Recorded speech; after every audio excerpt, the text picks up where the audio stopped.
Hoje o tema vai ser interessante. Será que doutrina rima com nitroglicerina? Hoje a mensagem vai bombar, né? Vai ser muito boa. Vamos pensar e refletir sobre esse assunto com base em 1 Coríntios capítulo 8, do verso 1 até o verso 13. Veja lá o que a Bíblia diz. Com respeito aos alimentos sacrificados aos ídolos, sabemos que todos temos conhecimento. O conhecimento traz orgulho, mas o amor edifica. Quem pensa conhecer alguma coisa ainda não conhece como deveria, mas quem ama a Deus, este é conhecido por Deus. Portanto, em relação ao alimento sacrificado aos ídolos, sabemos que o ídolo não significa nada no mundo e que só existe um Deus, pois mesmo que haja os chamados deuses, quer no céu, quer na terra, como de fato há muitos deuses e muitos senhores, para nós, porém, há um único Deus, o Pai, de quem vem todas as coisas e para quem vivemos, e um só Senhor Jesus Cristo, por meio de quem vieram todas as coisas e por meio de quem vivemos. Como vocês veem, o povo da igreja de Corinto está aqui em dificuldades, sem saber como é que lidam com a realidade de que a carne que eles comem, que é comprado no mercado, na ágora da cidade, vem diretamente do templo pagão oferecido aos deuses gregos, greco-romanos. Paulo então prossegue e diz: contudo, nem todos têm esse conhecimento. Alguns habituados com os ídolos comem esse alimento como se fosse um sacrifício idólatra.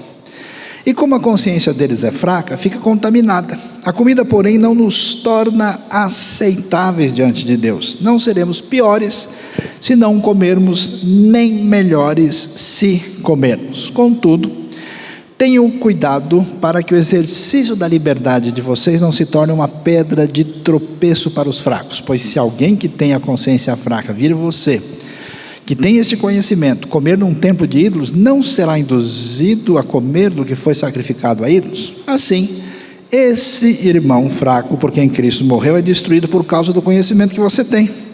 Quando você peca contra seus irmãos dessa maneira, ferindo a consciência fraca deles, peca contra Cristo. Portanto, se aquilo que eu como leva o meu irmão a pecar, nunca mais comerei carne para não fazer meu irmão tropeçar. Bom, o apóstolo Paulo está escrevendo uma carta a uma igreja que ele fundou na ocasião já do seu ministério na segunda viagem missionária, que acontece aí, como você vê, entre os anos 49 e 52. Paulo chega a Corinto, na verdade, no ano 50. E ele vai gastar um bom tempo ali, e agora, na verdade, ele está em Éfeso, mandando essa carta, provavelmente aí na virada do ano 55 para 56, que a carta é escrita para a igreja de Corinto. E então, vendo aí a realidade, né, nesse contexto do mundo romano, Paulo faz as suas viagens pegando uma rodovia muito famosa, antiga Via Ignácia. Bom a gente saber disso, para a gente ver como o que a gente conhece da Bíblia é muito claramente definido. Você tem elementos históricos, arqueológicos. Paulo então vai até o norte da Grécia e depois ele desce na direção sul para chegar aí nessa parte que já é sul da Grécia, a parte norte a Macedônia, sul a Caia e Corinto, uma cidade muito importante, estratégica, fundamental, que ficava ali num istmo que separava o mar Egeu do mar Jônio. E lá nós vamos ter uma cidade muito rica. Corinto era tão impressionante que o pessoal tinha iluminação à noite, há 2000 anos atrás, banho quente, uma série de requintes. A cidade chegou a ter 300 mil habitantes, tinha muita riqueza, porque era uma situação como que de fronteira, né? Cobrava-se um pedágio, pensa que é só você que paga, né? O comércio era muito forte, portanto a cidade se tornou uma cidade próspera. E nesse ambiente de Corinto, nós vamos ver que havia um santuário ali na parte mais elevada da cidade, chamado Acrocorinto, santuário dedicado a Afrodite, deusa ligada à erotização no mundo grego, e lá centenas de prostitutas cultuais estavam, e isso até a gente começa a entender melhor uma série de coisas que Paulo fala quando escreve a carta. E é interessante que Atos 18 vai dizer que Paulo, quando está em Corinto, ele vai ser levado ao tribunal perante o procônsul da Acaia, que chama-se Gálio, e acharam, arqueologicamente você pode ver a foto do tribunal, do chamado Bema, que foi encontrado exatamente onde Paulo esteve, conforme Atos 18, e que está devidamente documentado no contexto da história romana.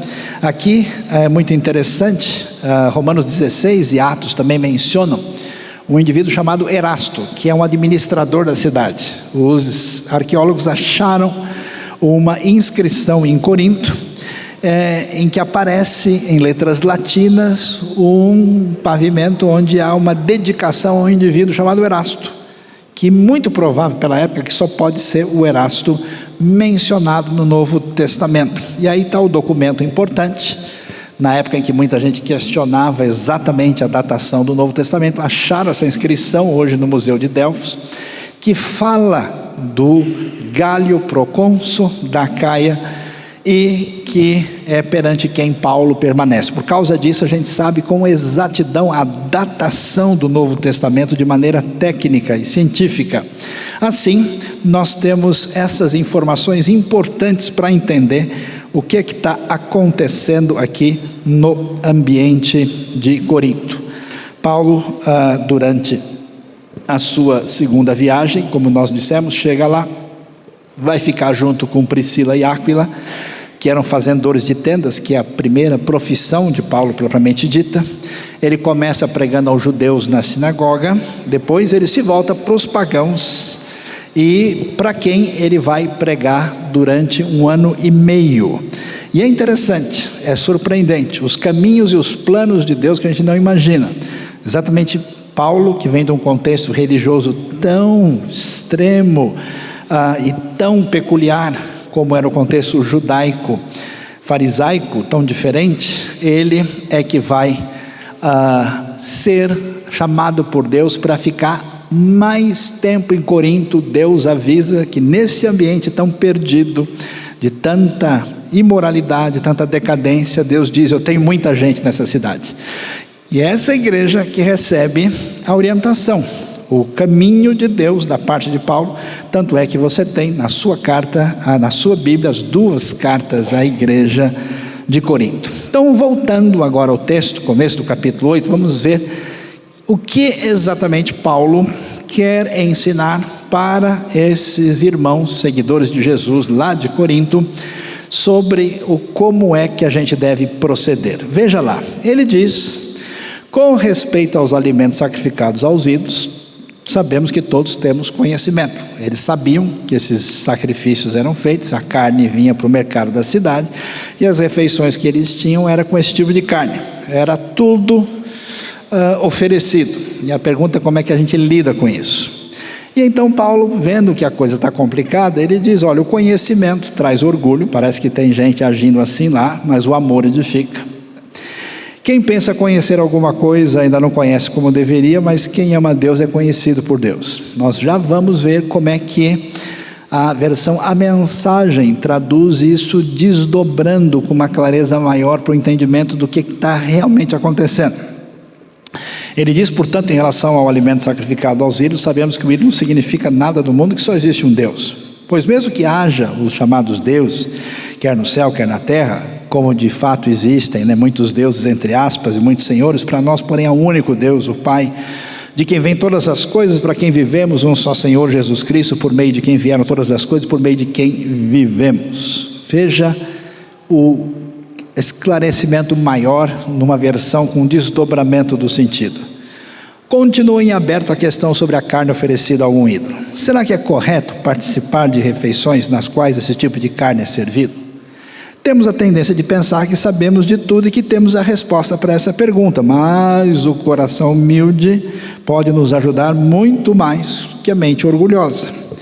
Nunca saberemos o bastante até reconhecer que só Deus sabe tudo. O que está acontecendo? Para entender qual é a verdade sobre essa discussão, temos dois tipos de visão do assunto e uma falta de mútua compreensão dentro dessa igreja que está precisando crescer. Alguns dizem acertadamente que os ídolos não existem de verdade e que não há nada neles, que não há outro Deus a não ser o nosso único Deus e que não importa quantos desses chamados deuses sejam invocados e cultuados, eles nada acrescentam à nossa vida, exceto alguma história fantasiosa. Ou seja, o pessoal mais amadurecido, que já tinha uma estrada caminhando com o Evangelho, já tinha entendido muito bem que, olha, essa carne aqui, se foi oferecida ou não, ela é carne, não faz nenhuma diferença, porque aquilo que o pessoal está dizendo que é Deus, não é Deus coisa nenhuma, então não existe nada, a gente não precisa se preocupar com isso. No entanto, nem todo mundo conseguia pensar igual. Eles dizem, mais uma vez acertadamente, que há apenas um Deus, o Pai, que tudo nos dá e que vivemos para Ele. Dizem também que há só um Senhor, Jesus o Messias, e que tudo é por causa dele, nós inclusive. Sim, é verdade, mas a coisa continua. Então, Paulo diz, contudo, nem todos têm esse conhecimento. Alguns, habituados com os ídolos, comem esse alimento como se fosse um sacrifício idólatra. E, atenção, como a consciência deles é fraca, fica contaminada. A comida, porém, não nos torna aceitáveis diante de Deus, não seremos piores se não comermos, nem melhores se comermos. Como é que a gente entende isso melhor? Então, pensando logicamente, diz a mensagem, nada aconteceu à carne quando ela foi oferecida ao ídolo. É aquele negócio, nessa neura que muita gente tem, né? Se ele for pensar em cada coisa nesse mundo que pode ter alguma contaminação espiritual com alguma coisa, ele vai ter que sair fora do planeta. E nem se sair fora não vai dar muito certo, que o nome do planeta já é de um deus grego, Marte, Mercúrio, vai dar problema. E como qualquer outra carne, eu sei disso, e vocês sabem também, mas isso não é tudo. Se fosse, algumas pessoas iriam achar que sabem de tudo e começariam a menosprezar os outros. O conhecimento verdadeiro não é insensível. Precisamos ser sensíveis ao fato de que não estamos todos no mesmo nível de compreensão. Esse era o elemento fundamental. A gente nova estava entendendo de um jeito e os mais experimentados de outro, e como é que fica? Alguns de vocês passaram a vida inteira comendo carne de ídolo e estão certos de que há alguma coisa na carne que prejudica vocês. Essa mentalidade não vai mudar da noite para o dia. Então Paulo está pedindo para o pessoal mais experimentado, ó, pega leve, vai devagar, que nem todo mundo vai entender como vocês estão entendendo. Ele chama ao exercer da paciência. E aí ele diz, contudo tenham cuidado para que o exercício da liberdade de vocês não se torne uma pedra de tropeço para os fracos. Pois se alguém que tem a consciência fraca vir você que tem esse conhecimento comer num templo de ídolos, não será induzido a comer do que foi sacrificado a ídolos? O sujeito pode misturar tudo. Assim, esse irmão fraco, por quem Cristo morreu, é destruído por causa do conhecimento que você tem. Quando você peca contra seus irmãos dessa maneira, ferindo a consciência fraca deles, peca contra Cristo. Portanto, se aquilo que eu como leva o meu irmão a pecar, nunca mais comerei carne para não fazer meu irmão tropeçar. Sei que você ouviu essa frase, nunca mais comerei carne, ficou preocupado, mas espera aí que a gente vai explicar aqui com mais detalhe qual é o sentido do versículo. Veja lá, na mensagem o texto continua e diz, felizmente Deus não nos vê pela dieta. Agora quase todo mundo disse amém, né? Não somos elogiados quando comemos de tudo, nem repreendidos quando não toleramos essa comida. Mas Deus se preocupa quando alguém usa a sua liberdade de modo irresponsável, levando algum companheiro de fé a se desviar do caminho devido à vida que levava anteriormente. É uma falta de sensibilidade para a limitação da pessoa.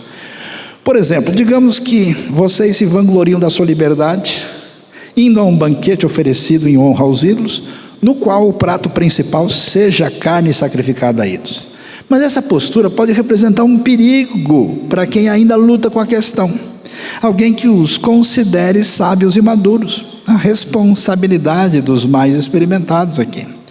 O perigo é que ele ficará terrivelmente confuso, sem saber mais o que é certo e o que é errado. Cristo deu a vida por essa pessoa. Seria pedir demais que desistisse de ir ao banquete por causa dela? Porque, como vocês dizem, não faria nenhuma diferença. Mas fará diferença se vocês ferirem um irmão com o risco de condená-lo à ruína eterna. Quando vocês ferem seu irmão, estão ferindo Cristo. Um banquete aqui e ali não vale o preço de uma dessas pessoas frágeis na fé. Assim, se sua participação num jantar com carne de ídolos significar o desvio de algum irmão, é melhor ficar em casa.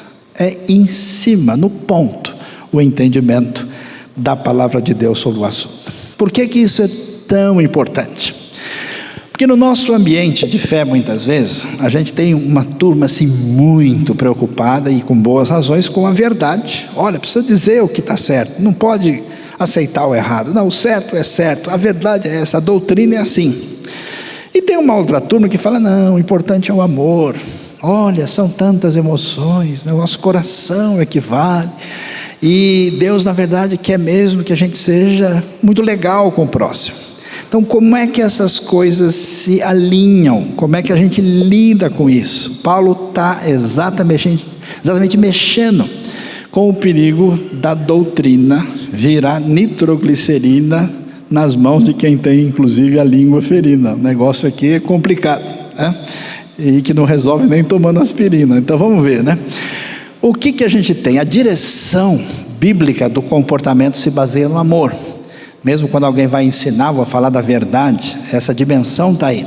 A pessoa deve ter uma gratidão na sua vida sobre si mesma, de modo que ela se ama no sentido correto da expressão bíblica. Por isso ele deve também amar o próximo como a si mesmo, né? Essa relação consigo, com o próximo e com Deus precisam estar nessa perspectiva, porque na fé sempre eu devo dimensionar tudo na relação com Deus, com o próximo e comigo mesmo. Porque as duas questões, as duas vertentes, as duas diretrizes, verdade e amor, precisam estar em sintonia. É importante isso, porque às vezes você tem gente, né, que gosta de dizer a verdade e não está nem aí. O cara tem que ouvir mesmo, ele não tem essa sensibilidade que Paulo mostra. E você tem gente que sacrifica a verdade perigosamente em nome de um bom relacionamento. Veja que verdade definida nas Escrituras como vontade de Deus está ligada diretamente à prática do amor. Ou seja, na Bíblia, no ensino cristão neotestamentário, essas coisas são inseparáveis, estão interrelacionadas, não podem ser colocadas em oposição uma à outra. Tanto é que a diretriz, a referência de Deus, a lei de Deus, veja como é que Gálatas, que discute o problema da falta de lei, chamado anomia, por isso que se fala das obras da carne, e ao mesmo tempo o legalismo de tentar ter mérito diante de Deus pelas obras. Gálatas vai dizer lá em 5,14, toda a lei se resume num só mandamento: ame o seu próximo como a si mesmo, mostrando a conexão completa entre verdade e amor, doutrina e comunhão com o próximo. Isso é tão nítido que a gente vai ver que o mesmo Paulo, que em 1 Coríntios 8 tem tanta sensibilidade e avisa para esses irmãos mais amadurecidos que essas coisas não tinham importância, que o sujeito comeu lá um frango que foi oferecido, uma carne que veio lá de um ritual, que isso não tem poder sobre a vida dele, porque essas coisas não são realidades. Na verdade, todo esse mundo é de Deus. Esse Paulo tão sensível e tão ligado a esse amor aos mais fracos, ele é muito direto em corrigir o erro. Por quê? Porque o amor não abre mão da verdade. Veja, por exemplo, em 1 Coríntios, ele questiona e critica o partidarismo dentro da igreja. Eu sou de Paulo, eu sou de Apolo, eu sou de Cristo. Paulo vai lá e repreende o pessoal. Ele questiona a impureza, gente que vivia em ambiente de prostituição, com coisas assim absurdas, eticamente. Ele questiona a atitude sem sentido de gente que servia Jesus e ia num tribunal pagão processar o outro sem ter a maturidade de resolver a coisa em casa. Capítulo 6. Ele dá orientação sobre casamento, sobre questões que envolvem divórcio. Questiona a questão da idolatria, onde é que está o limite do bom senso. Ele diz que a gente não pode se envolver com os ídolos, mas diz, no fundo, essas coisas de que vocês comem no mercado não vai fazer diferença. Ele explica como é que deve ser a ordem na reunião do povo de Deus no culto, que virou uma bagunça, porque esses coríntios vinham de um ambiente pagão, numa vida totalmente diferente, começam a ser encaminhados, eles têm uma série de equívocos, inclusive na ceia do Senhor. Estudiosos falam que na ceia, como a ceia era feita com vinho de verdade, eles enchiam a cara de vinho e ficavam alcoolizados na ceia. O sujeito não acertava a porta na hora de sair da reunião. Imagina que loucura. E Paulo vai ter a paciência de dizer, pessoal, não é por aí. Pessoal que acha que a igreja de hoje é difícil, que antigamente era maravilhoso, tudo certinho, é porque a gente sabe que nunca leu a Bíblia direito. E ele corrige o problema da falta de entendimento sobre os dons lá na frente, até depois ainda fala sobre a teologia importante da ressurreição no capítulo 15. Ou seja, as coisas andam juntas de uma maneira muito especial. Isso significa que a gente percebe essa relação de equilíbrio e de entendimento de Paulo que precisa estar presente na nossa vida. Por quê? Por uma série de razões. Tem gente no meio do povo de Deus que gosta de uma relação com Deus mais de coração. Tem outros que gostam de estudar e tentar definir onde é que está o erro, onde é que está a verdade. Tem outros que gostam de apreciar aquilo que é absolutamente supremo, maravilhoso de Deus. Quando a gente pensa no estudo das coisas de Deus, que a gente chama de teologia, uma parte desse estudo a gente chama de teologia apofática, que fala do mistério. O que é isso? Tem tanta coisa sobre Deus que a gente até tenta entender, mas é inexplicável, é sublime, é inefável, vai além do entendimento, é muito além do que pedimos ou pensamos. Quando a pessoa não tem essa dimensão, ele trata a Bíblia como se fosse um livro de geometria espacial. Tenta calcular o cosseno da Trindade, né? Ele quer achar, né, a hipotenusa da encarnação. E ele vai se confundir.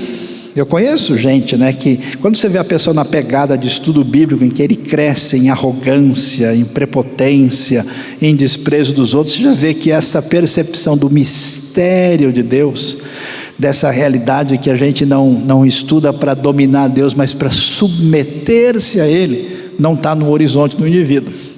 Mas não só de mistério vive a revelação divina. Tem muita coisa que é preciso entender, é preciso fazer a distinção. Existe conceito que é certo, o outro é errado.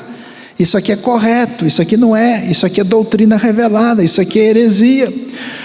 Por isso a teologia propriamente doutrinária, chamada catafática, também é importante. A gente pensa sobre Deus com o nosso entendimento, tenta encaixar Deus dentro das nossas possibilidades, e isso tem o seu valor. Mas, além disso, existe o que a gente chama de teologia do coração, ou seja, na caminhada diária com Deus. A gente conhece a Deus na experiência. A gente puder sentar aqui, quanta gente vai dizer, olha, uma vez eu estava assim nessa situação, eu tive um impulso no coração, eu orei, então naquela noite eu senti isso, inclusive eu tive um sonho, Deus abriu tal situação. Isso também é importante, tem valor, mas uma coisa não pode se divorciar da outra. Isso enfatiza a vida diária com o Senhor. Então a nossa caminhada de fé deve ser equilibrada, entendendo a relação da verdade com os outros elementos que fazem parte da fé.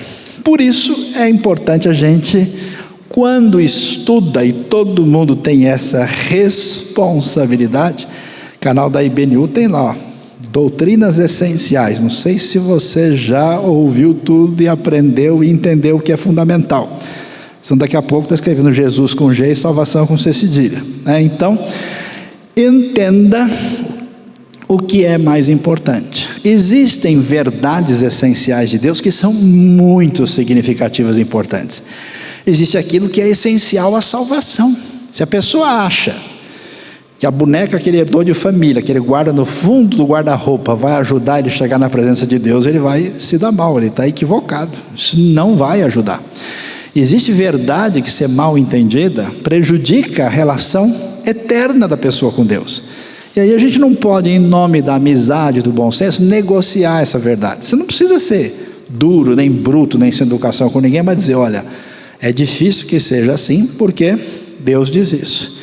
A gente sabe que pela graça nós somos salvos por meio da fé, que isso não vem de nós, é um dom, um presente de Deus, não vem das obras que a gente pratica, para que ninguém se coloque como um orgulhoso. Tem coisa que é essencial para a salvação.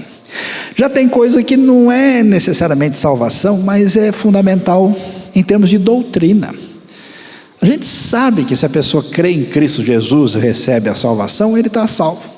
Mas, por exemplo, se ele não entende muito bem a importância da Bíblia, você acha que a Bíblia vale tanto quanto as sensações que ele tem no coração, que às vezes ele julga vir de Deus, ele vai ter problema. O entendimento dele, quem é Jesus, vai fazer diferença, a doutrina básica sobre Deus. Então isso é essencial para a doutrina, ainda que não seja necessariamente determinante para a salvação em si. Tem coisa que é importante, mas não é tão essencial assim. Então, se a pessoa, por exemplo, vai querer saber como é que vai acontecer as coisas do final dos tempos, aí ele é pré-milenista, ele é amilenista, é importante a pessoa estudar, ter uma posição, mas isso não é essencial nem para a salvação, nem para a doutrina. É um assunto importante, mas está numa outra dimensão. Tem coisa que é sem importância.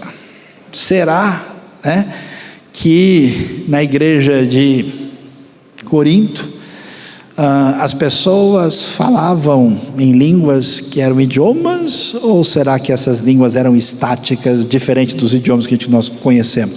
É uma curiosidade interessante. Mas no fundo, a importância disso é muito limitada. E tem coisa que não faz o mínimo sentido, que é a especulação.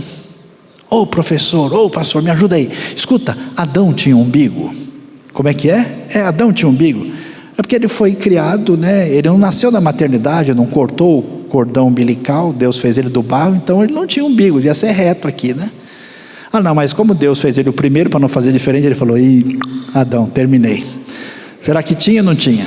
É uma discussão totalmente inútil, mas é absolutamente especulativa, não vai levar ninguém a nada. Portanto, a gente precisa prestar atenção no entendimento da verdade, separar o que é fundamental do que é menos importante. Por exemplo, em relação a verdades, tem coisa que é verdade muito importante, que é essencial: a triunidade de Deus, a autoridade das Escrituras, salvação em Cristo, morte e ressurreição de Cristo, salvação pela fé.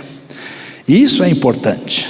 Agora, existem verdades que são verdades que devem ser refletidas, mas não estão no mesmo grau de importância, é verdade secundária. Por exemplo, na nossa vida, o que tem prioridade maior?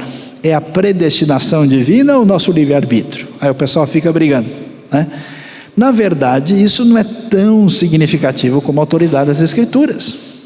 A forma de batismo é importante? Mas é secundário em relação ao mais importante. O governo de igreja, o papel das línguas e dos sinais, a maneira como é que a gente entende o milênio, estão num patamar diferente. É importante, porque senão a gente fica discutindo coisas menos importantes e perde o que realmente vale a pena. Na questão das práticas, existe direcionamento de Deus para uma série de questões que envolvem a nossa ética, nosso compromisso com a verdade, com a pureza, com a honestidade, com a oposição à mentira, ao engano. Mas tem coisa, por exemplo, que em si não é certo nem errado. Romanos 14 fala disso. Por exemplo, a diversão que a gente utiliza, é certo ou errado? Depende do momento, da ocasião e do papel que aquilo tem na vida de uma pessoa. Assistir o prêmio da Fórmula 1. Bom, agora o Hamilton já ganhou, não adianta mais, vamos mudar outra, né? Qual que é a dimensão disso? É bom, é ruim, é mal, é certo, é errado?